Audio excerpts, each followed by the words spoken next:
The unsurpassed, penetrating and perfect truth is seldom met with, even in 100,000 myriad kalpas.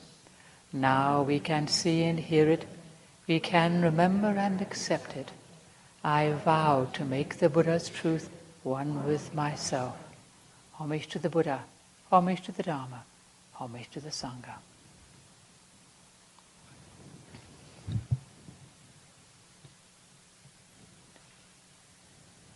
Recently I was out at the Fugen Hermitage and I was thinking about doing these talks. What do I want to convey about Reverend Master? She was such a big person and so complex and so multifaceted. Where do I even start? So I thought today I'd just talk about my own experience training with her. I was her assistant on and off for 19 years, often off, and I was also her secretary for most of that time. 2 weeks after I was ordained, she said, Meian, come to my house. I knew I was going to be her chaplain. I was working in the goat department. She said, Kyogen, take her away and wash her. Bring her to my house. He didn't do this literally, I'm happy to say. But that's how I started being her assistant. And it was right before Jukai. And that night she was working on a plastic pink genie bottle. It was a doll bottle. It was about 1 foot high, bright pink Barbie plastic. And she made it into this beautiful little harem with little dolls in harem trousers and so forth. It was quite a modest little harem, but it was pink and we put little dolls in and so forth. And we were up to around 11 o'clock at night. Next morning was the first day of Jukai. And in those days, her assistants were the chaplains. I'd never been a chaplain before. So there I was, chaplain, first day of Jukai, and I had to just do it. I had no one I could ask, so I just did my best. I thought, okay, last night we were making a pink plastic genie bottle into a little harem. This morning I am the assistant, I'm the chaplain for morning service at the first day of Jukai. Anything can happen in this job. And that was a very good start. I spent a lot of time with Reverend Master, and I often annoyed her. I was constantly being tossed out of being her assistant because I'd make some mistake in training, I'd get mad, or there'd be something I just wasn't getting. She'd toss me out, and I'd go and work in the kitchen or the guest office or somewhere else. And actually I got a lot of experience that way because I'd go into all these different monastic offices and learn something there. Then I'd somehow always end up back with her. Somehow she'd, Meian, do you want to come back and be a chaplain again? Yes. Immediately. I'd say yes. And it was hard. It was really hard work. I'd make her tea, help with her robes, clean up after the bulldogs, the cats, the rats, the hamsters, the mice, the bird, the bloodhound. I'd do the laundry, clean the house. I do a lot of things like that. And it was really good training. Nose to nose with one's master. But what I most treasure is being her secretary. I really liked that. That was one thing I could do for her and do well. I was quite good at it. She'd get a pile of correspondence, and every now and then we'd go through all her letters. She'd dictate responses, I'd take them down in shorthand, and I'd go away and type them. It'd be funny, we'd do all this, we'd spend a morning, she'd dictate all these letters, then she'd lean back and say, I've done all the correspondence. And I would stagger off with this great pile of stuff to type. Sometimes she'd get some nasty letter or something, and she could do a temper, and she'd fire off some hot response, and I'd take it down in shorthand and go away and type it up in draft and bring it back, and we'd sit on it for a few days. And then having got it off her chest, then she'd type the real letter, we'd do the real one. But just to be able to fire off a sort of response and not have it go anywhere is a lot easier than nowadays. You just hit the send button and you can do something you might regret. You do a draft and you think about it and you wait and you have the whole postage thing. You've got some time to think better of it. And it was nice to see that, that she could get mad, do a hot response, and actually not harm anybody by sending it. Just get it off her chest and then do a better, more tactful letter after. But what I really liked was when we would work on some of the other things she wrote, the articles and the books, things like that. Because when she had the energy to do it, she would arrange for me to come over early in the morning when everyone else was at meditation, and we'd work. I'd make her tea, and if I was lucky, I'd make tea for myself, and she would dictate, and I'd take it down and type it up. Or we'd go over something she'd written by hand, and I'd make sure I could read it, and then I'd take it away. But it was really nice because I'd come over, everybody else would be doing something else. I'd just slip in. She wouldn't tell other people we were going to do this because she liked to have that early time when she had the energy, because that was when she had some strength in the early morning and her mind was fresh and she could do it. And I had to learn to be really quiet and still at these times. Not to keep asking her to repeat something, but to be alert,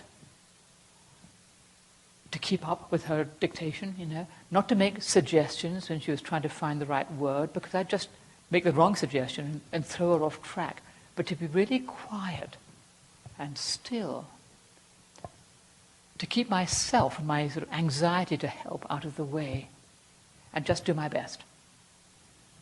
And it was really helpful to do that, to just try to be open and responsive and quiet.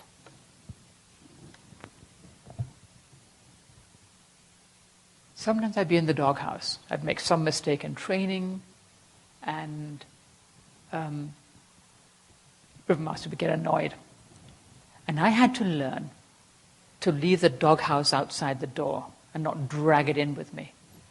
Because if she heard that doghouse scraping on the floor, she'd think, oh yes, Meian's in the doghouse, and treat me accordingly. If I left it outside and just came in and offered her tea or something like that, it would be fine. We'd just get on. It took courage because I was scared to death of Reverend Master. But if I left my doghouse outside, if I left that self-concern outside, if I just let go of the mistake I'd made, then we'd just move on and everything would be okay. And this is a really good lesson. I had to learn to let go of my self-judgment and inadequacy and fear and all that, and just get back to doing what needed to be done. To let go of my mistake, learn from it, but not get stuck there, not drag it around, and not drag around resentment or fear and worry, but just to get on. Really helpful. Reverend Master was tough with us. She was tough with me. It was often really hard. And now I am deeply grateful for that. I'm so grateful that she was tough. It was hard at the time to see the compassion in it. But it really helped me. If she'd just been nice to me, I wouldn't have learned anything. I'd have been, all upset if she wasn't nice. And you have to be able to stand on your own feet. You have to be independent and to be able to go on no matter what in the midst of all conditions. It makes you strong. And now I find that really helps me. When things are difficult, when there's criticism or whatever it might be, having learned from Reverend Master that you have to just keep going no matter what, I find that really helpful now. I find that I continue to learn from her. The relationship with the Master doesn't end when they die, because you can still be willing and open to learning from them. In fact, she used to say, it's a lot easier to get along with a dead master than a live one, and she was quite right. You don't have the live one right there, You remember their good qualities, and you remember the things they tried to teach you, and it's easier to live with them because they're not right there being a human being. And at the time, I was so full of myself and my own suffering. especially in my younger years. I'd often be blind to the obvious, what she was just simply trying to point out, or unable to sit still with my own discomfort. And now, with some distance and years of training, I can see things that I couldn't see then. And I'm really grateful. I'm grateful that she was tough with us. She expected the best from us. She wouldn't settle for second best. Which is a great compliment to us, actually, to her monks, that she would not put up with second best. She's been criticized for being harsh and controlling, but what I saw was Reverend Master trying to help people. I never saw her being just unkind or mean-spirited, or thinking only of herself. She was trying to teach us, and it was up to us to take it in the right way, not just get upset and angry. And sometimes you wouldn't be able to help somebody, or she'd make a mistake, it wouldn't work. Maybe she could have done things a better way sometimes, but she tried. She was trying to help people. In my own training, there are a couple of little incidents that really stick in my mind that I've endlessly talked to the novices about because they were so helpful to me. There was one time when I was doing a typing job for her down in Berkeley. We were working on a fairly substantial project, and it involved typing very long, extremely long, Sanskrit names and text in italic script, which is hard to read. And I had this lengthy typing job. She'd dictate to me, I'd write it all down, look up the names and everything, and then I'd type it up. And I was typing outside because there actually wasn't any place inside to do it. It's when the Berkeley Priory was still fairly small before we put the second story on. So I was typing outside at a little table. And one evening, it was getting actually towards dusk. And I had some stuff I hadn't finished typing, and she asked me to go do it. And I was tired and fed up. And I got mad at her and blew my stack and said, it's too dark, I can't do it, I'm fed up, had it stomped out. And she was quite cross, that I did not get a good response from this. I stomped away. And then I thought, am I missing something here? It seems so unfair. What am I missing? So I went back and asked her. I said, what am I not understanding here? And she said, if you can't get beyond what you think are your limits, you will never make any progress. And that completely turned the thing around from being this unfair demand to actually something to help me. And it was interesting because when I went back, she wasn't mad at me. I asked her simply, what am I missing? And she completely dropped the whole thing and gave me this very helpful response, which I have never forgotten and which has always helped me, partly because of the immediate lesson of learning that one can go beyond what one thinks one can do, but also the lesson of seeing that in a situation where you think you see completely clearly, sometimes it actually can be completely black to white, totally different from what you think. And something will just turn it around and you think, oh, that's what she's trying to teach me.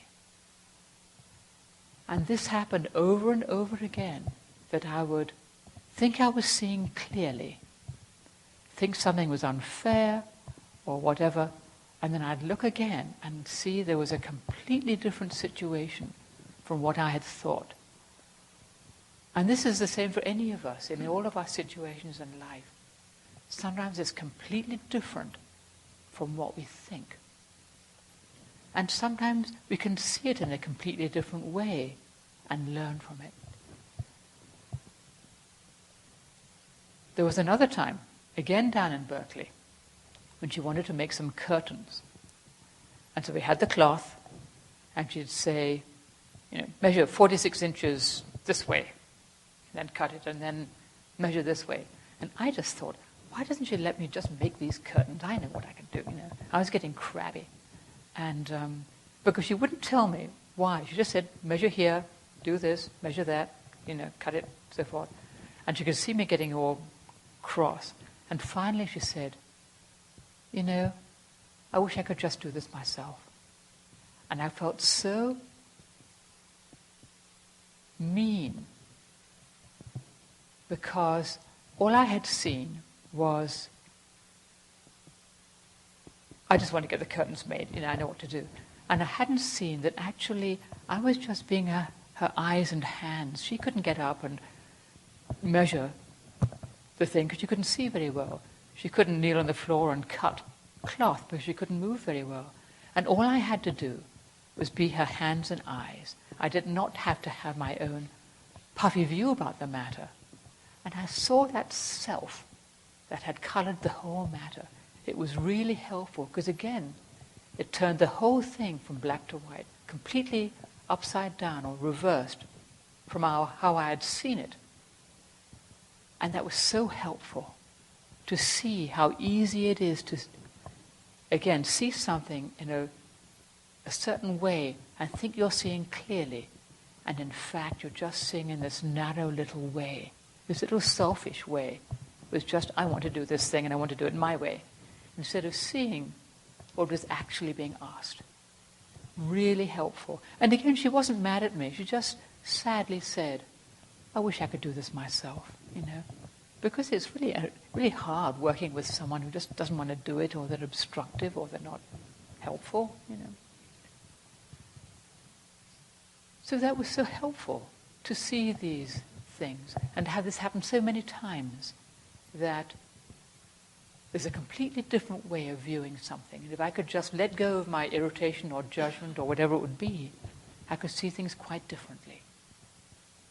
And that if I didn't cling on to my upset or my righteous view, Reverend Master would let go of it too, and it was fine. It was up to me how I took things. When we have a difficulty, we have a choice. When we had a difficulty with Reverend Master, we had a choice. We could get upset and righteous and stay upset and maybe even leave. Or we could say, what am I missing here? What can I learn from this? I could be wrong. And we could learn something. And Reverend Master was a human being, and she'd get annoyed and make mistakes, and that was all part of it too. Sometimes she'd be unfair. And I had to learn from that too. Life is unfair.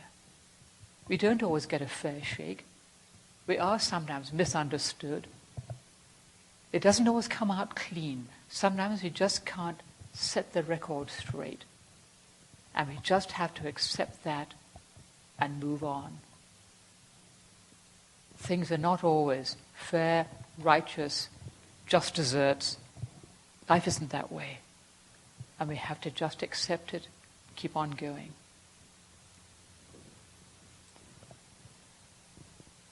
Now this makes Reverend Master sound really kind of tough, and harsh. She wasn't just tough. She could also be incredibly kind, sympathetic, deeply compassionate, and that was much more her nature than these little things. But these little incidents where it was hard are the ones that stay with me because they're the ones that I learned from. But I could also learn from her incredible kindness. If you weren't feeling well, she'd be really kind about it. Or if you'd done something dumb and you told her about it, she'd be really kind. I was always breaking things. And if I told her about them, she'd always be nice about it. I would always tell her about them. She said, if you tell me about it, there's no problem. Occasionally she'd sigh when I broke something valuable, or at a very bad time. But she was incredibly accepting when, I damage something, break something. She would bend over backwards to help somebody. I saw this many, many, many times. If someone made a really bad mistake and they told her about it, She was always more concerned about the person than about the rule they'd just broken.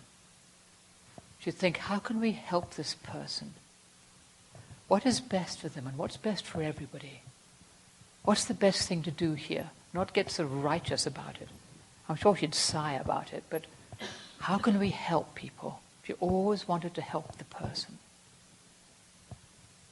Sometimes that wasn't clear to the person. It would seem really hard, but in fact, she was trying to help them. And people would make bad mistakes sometimes. She would try to do her best to help. And she'd always consult with the senior disciples when some decision had to be made, whether about somebody making a mistake or about other things. She wouldn't just arbitrarily do something if there was some major decision or something that had to be done. She'd decide in the end, but she would consult first, often at great length.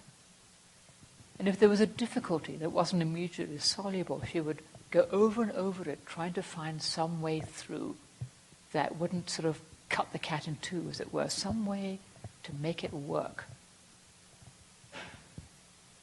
And even when she had already acted and made a decision, often she would go over it again and again. Could I have done it differently? Could I have done it better?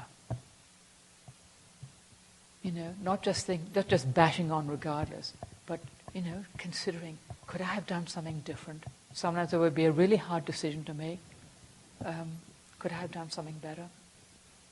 She was very concerned about the consequences of her actions. She wouldn't just regardlessly, arbitrarily do things. She was very careful. She had the far-seeing eye. As I said yesterday, she didn't come to the West in order to start temples and found an order. And yet these things came her way, and they were good to do, so she did them. But she didn't set out that way. She didn't have some great plan. But she did look ahead to what might happen and to how things could be done sensibly and how we could continue after her death. She made great provision for that, how we would continue after she died. She was not, some kind of, here I am, the great self, and when I die it's all over. She was trying to found something that would continue for the benefit of beings, not just for herself.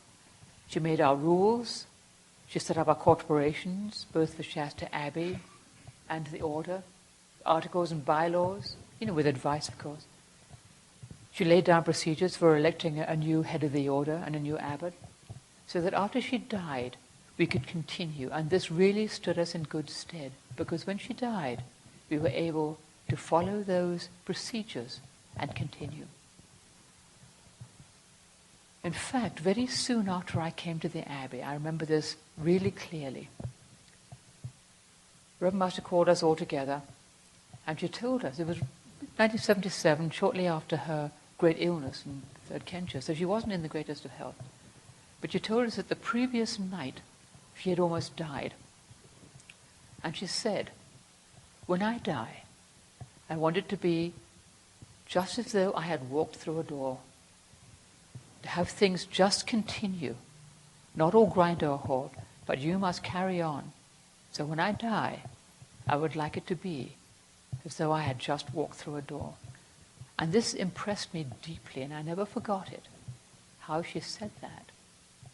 Because it was just, shortly after I came, and she said it with such strength and seriousness that I knew that that was what she really, of course, wished, that we would just continue, just keep going, not fall apart because she had died.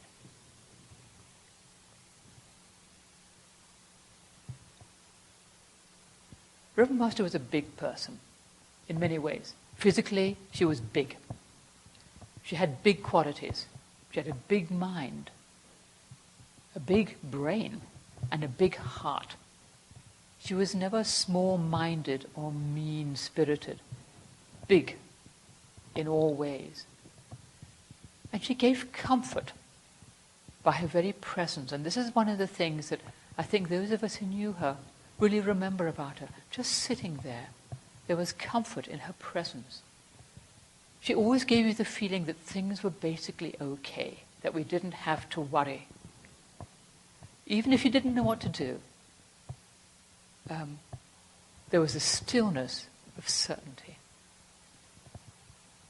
And this is one of her greatest attributes, her stillness and her faith. That was what gave that comfort, her stillness and her faith.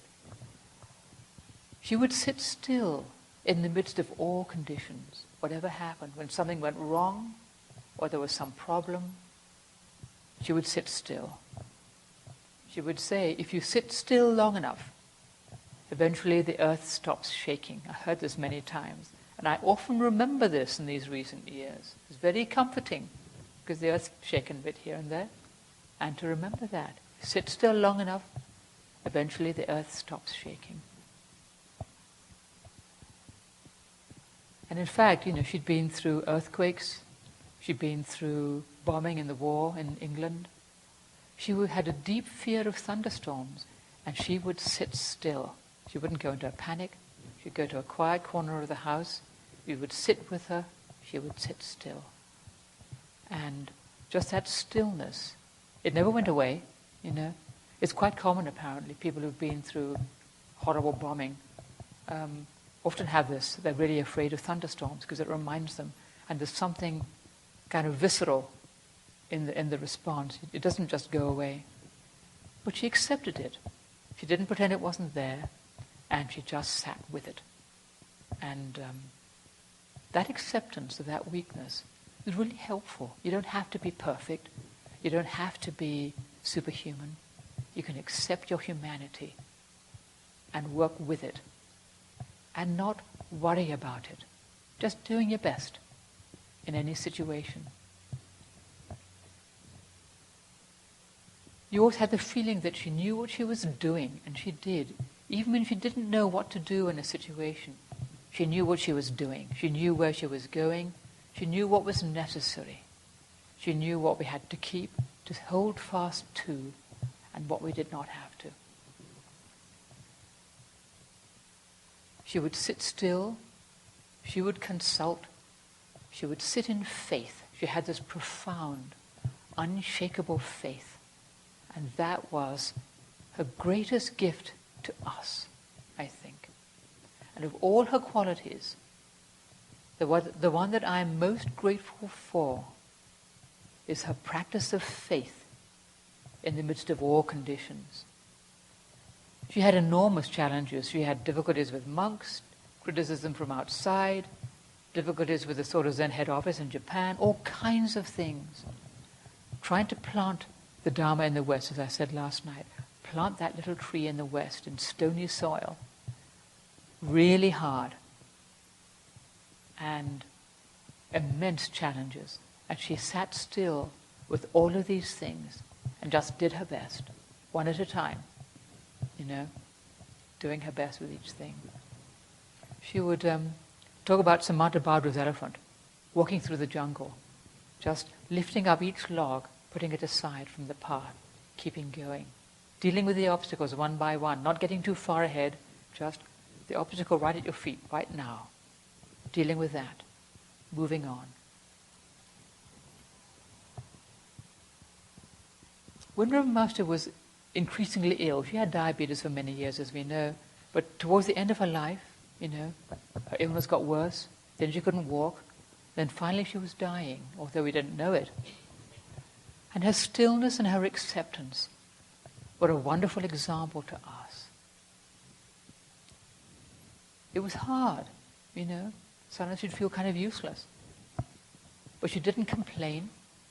She didn't get bitter. She didn't get angry about it. She just accepted it. And just once, I was with her and she said to me, sort of plaintively, "I wish I could walk." And that was all. And when she died quickly and quietly, peacefully. She just walked through that door, and we were able to keep going because of what she had given us. Well, now I sit in Reverend Master's seat. It's not the same as it was for her. I don't have the challenges that she had, although I have some of them. But I find myself deeply grateful to her, increasingly so, for her example of faith and courage, going on in the midst of all the conditions that came her way. I have more sympathy and understanding of the difficulties that she had to deal with, because I know a little bit of what it's like. It's not easy, and you don't know until you're doing it. It's okay. You've got, there's obviously there's compensations and so forth, but there are aspects that you don't know until you're faced with them. And I find myself thinking back to her many times. Many, many times I've wished I could ask her advice about something.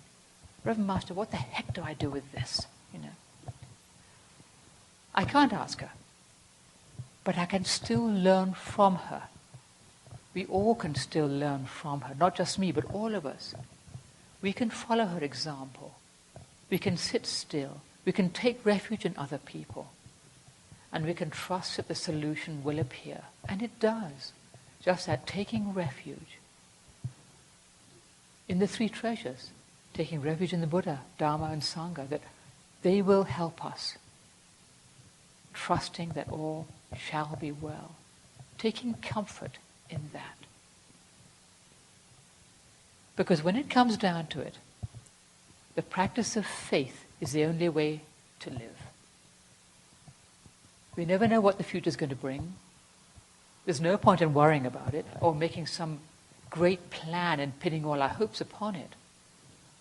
All we can do is do the very best we can, moment by moment, to keep to the precepts as best we can, to meditate, sit as still as we can, to ask the Buddhas and ancestors for their help, to look to the future but not dwell in the future, to learn from the past but not dwell in the past,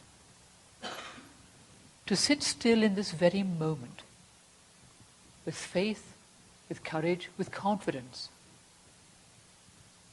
knowing nothing and having nothing, just letting everything pass through our hands, no matter who we are, no matter what our situation. None of it is ours. We just let it all pass through our hands.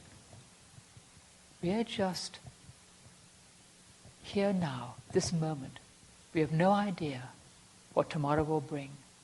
But we can rest in this moment at ease, with faith, trusting the Buddhas and ancestors, trusting that something will and does help us. Just sitting still with a bright heart and with joy and humor, because that's another aspect of Reverend Master. She had a great sense of humor. She couldn't have survived if she hadn't. And joy in training. It would radiate from her. Even when things were difficult, she could laugh. Or she could just say something that made you feel, again, things are all right. Basically, it's okay. Even when there was some problem, we wouldn't know what to do. Basically, it's okay. We don't have to worry. Just that joyful trust, faith and confidence, stillness and brightness in the midst of conditions, even when things are really hard, even when we don't know what to do. Just trust that faith that we have that will sustain us, and that all shall be well, and all is well, no matter what. I was listening to a talk she did in 1980, and she had just introduced us to the scripture on the removal of disasters. Adoration to all the Buddhas, adoration to the limitless teaching. Peace, speak, blaze, up, open. To the glorious, peaceful one for whom there is no disaster. Hail. And she said, fundamentally, there is no disaster. Even when there is a disaster, if you sit still, there is no disaster. The important thing is that you sit still, that you don't get pushed off, that you don't get pulled around, make the wrong decisions when you're dying, that you just sit still with acceptance and brightness. Then there is no disaster. Just that faith that if we do our best, even if we don't do it perfectly, to sit still in the midst of all conditions, to practice faith and courage, that's her great teaching for us. And that's the thing I most remember and I'm most grateful for, with all her many aspects and many situations of our lives, with all the things I learned from Reverend Master. That is the most important thing, that the faith in the Dharma, faith in the practice, faith in our own ability to walk the way, no matter what our difficulties or our shortcomings, our judgments of ourselves, that we all can walk the way together. And we do. Just that faith in our own training, her example, Buddhas and ancestors, each other, all of it together. And these are a few of the things that I've learned from Reverend Master. And that's it for today. Homage to all the Buddhas in all worlds. Homage to all the Bodhisattvas in all worlds. Homage to the scripture of great wisdom.